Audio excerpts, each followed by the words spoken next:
बच्चों मैं आज आपसे कुछ प्रश्न पूछता हूँ, जिसको भी आंसर याद हो हाथ खड़ा करना है। बताओ, आप पढ़ने कहाँ जाते हैं? विद्यालय। विद्यालय में, शाबाश। अच्छा, विद्यालय में आपको कौन कौन से विषय पढ़ाए जाते हैं? हिंदी, अंग्रेजी, विज्ञान। हिंदी, अंग्रेजी, विज्ञान। अच्छा, हिंदी में आपको क्या क्या पढ़ाया जाता है? गद्य, पद्य, व्याकरण। गद्य, पद्य, व्याकरण। अच्छा, व्याकरण में आपको क्या क्या पढ़ाया जाता है? संज्ञा, सर्वनाम। संज्ञा, सर्वनाम। अच्छा, संज्ञा से आप क्या समझते हैं? No sir. कोई बात नहीं, आज हम संज्ञा के बारे में विस्तार से अध्ययन करेंगे। संज्ञा किसे कहते हैं? संज्ञा के भेद। संज्ञा, ठीक है बच्चों। बच्चों मैं आपके सामने कुछ उदाहरण लिख रहा हूँ, ध्यान से देखना। उदाहरण, ठीक है बच्चों। उदाहरण में देखो, जैसे राम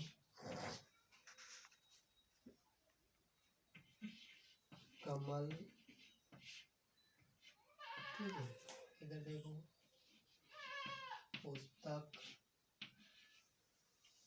पुस्तक, पुस्तक के अलावा और भी हैं, जैसे बालक,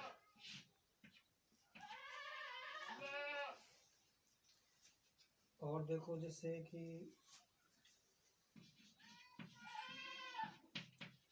लंबाई, चौड़ाई, लंबाई चौड़ाई, देखिए भीड़ या कक्षा या मेला, और जैसे तेल, पानी, घी, सोना चांदी।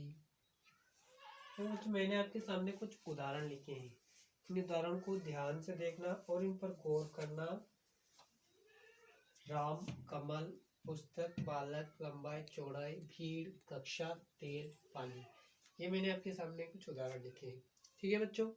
अब देखो, इस उदाहरण से ऐसा महसूस हो रहा है हमें संज्ञा की अब एक परिभाषा बनाते हैं, ठीक है। संज्ञा की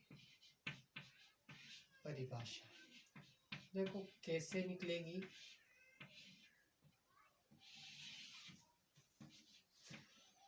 जिन शब्दों से हमें किसी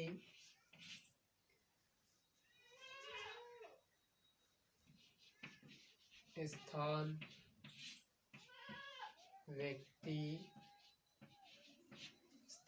व्यक्ति, वस्तु, गुण, दशा आदि का बोध होता हो, उसे हम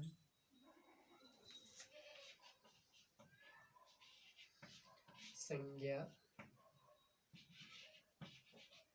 कहते हैं, ठीक है। इस परिभाषा के अनुसार, उदाहरण के अनुसार ये परिभाषा बनाई, और अब परिभाषा के अनुसार हमें पता संज्ञा के भेद। संज्ञा कितने प्रकार की हो जाएगी? एक देखो तो हिंदी भाषा में संज्ञा 3 प्रकार की होती है, लेकिन हम आज 5 संज्ञाओं के बारे में कुछ जानेंगे। 5 संज्ञाएं जो हम मानने भी लगे और उनके बारे में कुछ जानेंगे, ठीक है। सबसे पहले है अपनी व्यक्तिवाचक संज्ञा, ठीक है। व्यक्तिवाचक संज्ञा, और इसके कुछ उदाहरण देखो, जैसे कि राम, कमल, जो मैंने यहाँ लिखे हैं, ठीक है। सीता, गीता, मीरा, ये कुछ, जयपुर, ठीक है। तो इनका एक निश्चित स्थान है, क्या है? राम, कमल, सीता और मीरा, जयपुर, झालावाड़, जोधपुर, अजमेर, ये एक निश्चित स्थान है और निश्चित व्यक्तियों के नाम हैं। ठीक है, तो इन उदाहरणों से एक भेद बनता है संज्ञा का, जिसे हम बोलते हैं व्यक्तिवाचक संज्ञा।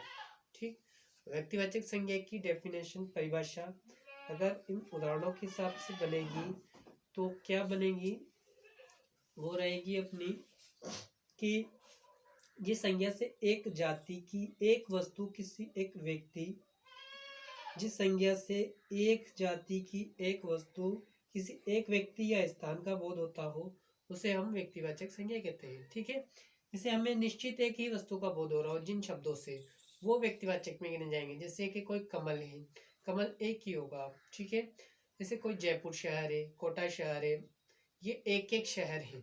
ठीक, गांव के नाम हैं, जिलों के नाम हैं, राज्यों के नाम हैं, ये एक एक ही है, इसलिए हमें एक ही का बोध होगा, इसलिए इनको हम व्यक्तिवाचक संज्ञा कहते हैं। ठीक है बच्चों, चलो आप बताइए व्यक्तिवाचक संज्ञा के उदाहरण बताइए। राम, सीता, गीता, जयपुर। वेरी गुड, बहुत अच्छे से आपने बताया। अब देखो, तो नेक्स्ट उदाहरण लिख रखे हमने, पुस्तक, बालक, पुस्तक, बालक। इन शब्दों से कैसा महसूस हो रहा है? पुस्तक, देखो पुस्तक शब्द आया है, लेकिन हमें ये पता नहीं है कि ये शब्द किस पुस्तक के बारे में बता रहा है, यानी ये सभी पुस्तकों के बारे में बता रहा है। ठीक है, स्पेशल इसने नाम नहीं दिया हिंदी, अगर हिंदी देता तो वो इधर व्यक्तिवाचक में चला जाए, लेकिन इसने स्पेशली पुस्तक दिया है, यानी पुस्तक सभी पुस्तकों का हमें बोध करा रहा है। और बालक, देखो बालक बहुत सारे, और बालक कक्षा में जो बालक होते हैं उन सभी का बोध करा रहे हैं। बालक शब्द से हमें सभी बालकों का पता चल रहा है, यानी इससे हमें एक विशेष जाति का समूह का बोध हो रहा है। ठीक है, तो इसे हम जातिवाचक संज्ञा कहते हैं। जिस संज्ञा, जैसे परिभाषा जातिवाचक संज्ञा की, जिस संज्ञा से एक जाति या एक वर्ग की सभी वस्तुओं का बोध हो, उसे हम जातिवाचक संज्ञा कहते हैं। ठीक है, जिन शब्दों से हमें किसी एक ही वर्ग या एक ही जाति के सभी समूह सभी का बोध हो, उसे हम जातिवाचक संज्ञा कहते हैं। जैसे पुस्तक से हमें सभी पुस्तकों का हो रहा बोध हो रहा, और बालक से हमें कक्षा के अंदर जितने बालक हैं उन सभी का बोध हो रहा है। ठीक है, तो इसीलिए हम इसे जातिवाचक संज्ञा कहेंगे। नेक्स्ट जो उदाहरण है अपना, लंबाई, चौड़ाई। ठीक है, लंबाई, चौड़ाई और जवानी, बुढ़ापा, मित्रता, मिठास, ये कुछ शब्द हैं जो आते हैं अपने भाववाचक संज्ञा में। किसमें आते हैं? ठीक, अब भाववाचक संज्ञा की परिभाषा सुनो। जिस संज्ञा से किसी वस्तु के गुण, दशा, व्यापार या धर्म का बोध हो, उसे हम क्या कहते हैं? भाववाचक संज्ञा कहते हैं। ठीक है, जिस संज्ञा से किसी वस्तु के गुण, दशा, व्यापार या धर्म का बोध हो। ठीक है, जैसे लंबाई है, ये हमें किसी वस्तु की लंबाई के बारे में बता सकती है। चौड़ाई, इसकी चौड़ाई कितनी क्या है उसके बारे में बता रही है, इसलिए इसे हम भाववाचक संज्ञा में ले जाएंगे। इसके साथ जवानी, बचपन, मित्रता, ये शब्द हैं जो हमें एक भाव होता है, मित्रता भी एक भाव होता है, जवानी, बचपन। ठीक, अब नेक्स्ट जो उदाहरण लिख रखे हमें यहाँ पर, भीड़ और कक्षा।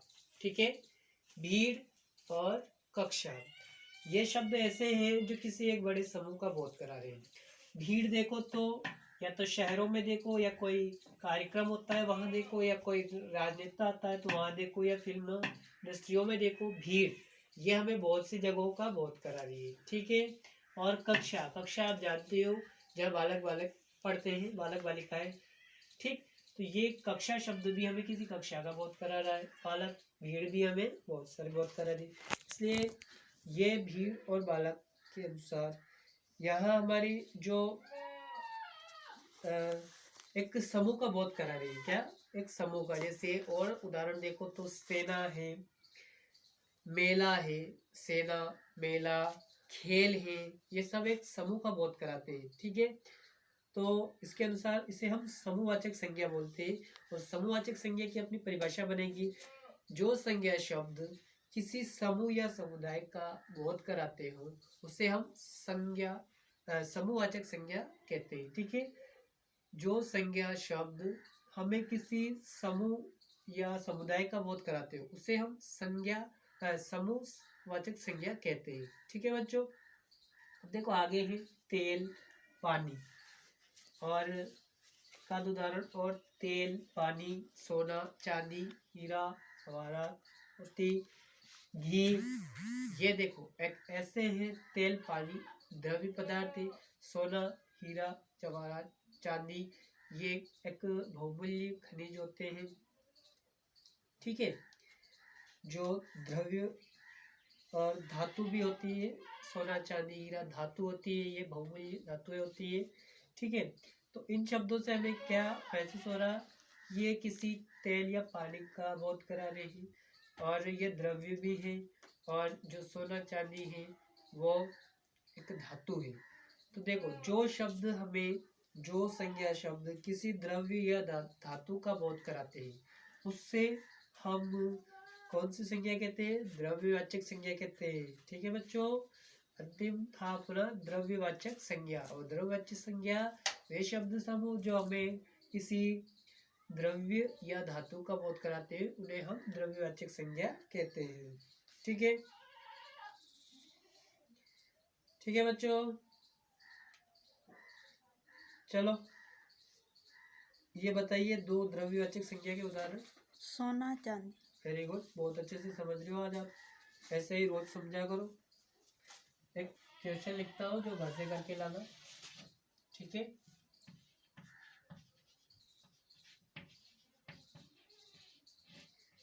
ग्रह कार्य, ग्रह कार्य में अब करके लाओगे संज्ञा के भेदों को उदाहरण सहित